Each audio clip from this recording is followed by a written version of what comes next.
Praise the Lord. இன்னைக்கு நம்ம பார்க்க போற வசனம், இயேசு என்கிற நாமத்தினால எதை கேட்டாலும் செய்வேன்னு யோவான் 14:14 சொல்லியிருக்கப்பட்டிருக்கு அழகா வேதத்துல.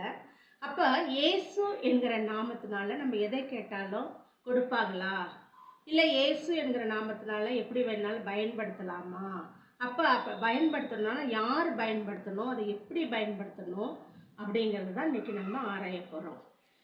இவங்க இயேசு என்ற நாமத்தை பயன்படுத்துகிறவங்க எப்படி இருக்கணும்னா, முதலாவது 2 தீமோத்தேயு 2வது அதிகாரம் 19வது வசனம், ஆகிலும் தேவனுடைய உறுதியான அஸ்திபாரம் நிலைத்திருக்கிறது, கர்த்தர் தம்முடையவர்களை அறிவார் என்றும், கிறிஸ்துவின் நாமத்தை சொல்கிற எவனும் அநியாயத்தை விட்டு விலக கடவன் என்றும் அதற்கு முத்திரையாய் இருக்கிறது. ஆமென், அல்லேலூயா.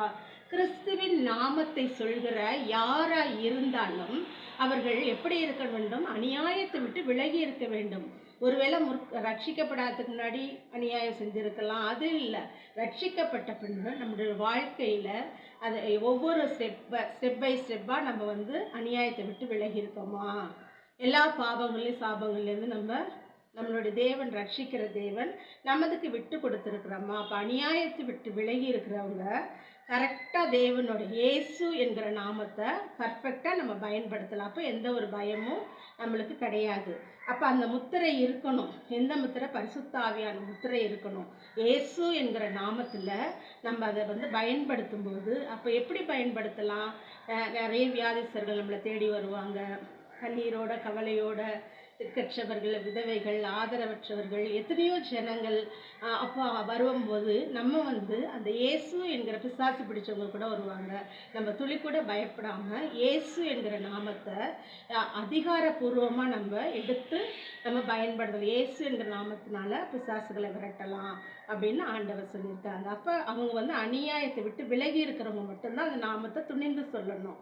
அப்போ அப்படி சொல்லும்போது நம்மளுக்கு ஆண்டவர் உடனே அவங்களுக்கு சுத்தமாக வல்லவராக இருக்கிறார்.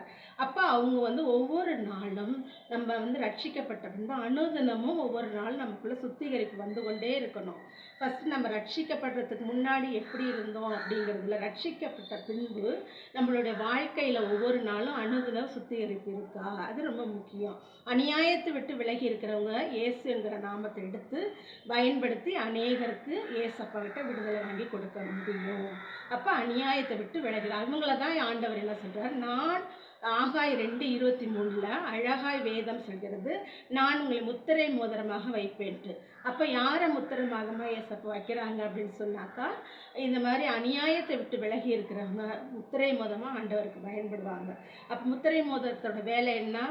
அழகா ஆண்டவருடைய நாமத்தை பயன்படுத்தி ஏசப்பா நாமத்தை பிரஸ்தாபப்படுத்த வேண்டும். நம்மளுக்குரிய புகழ்ச்சியோ நம்மளுக்குரிய மேன்மையோ வேண்டாம். ஆண்டவர் நாமத்தை பயன்படுத்தி அவருக்கு மகிமையை சேர்க்கிறவங்களாம் நம்ம ஒவ்வொருவரும் மாறணும். அப்போ முத்திரை மோதிரம் பயப்பட தேவையில்லை.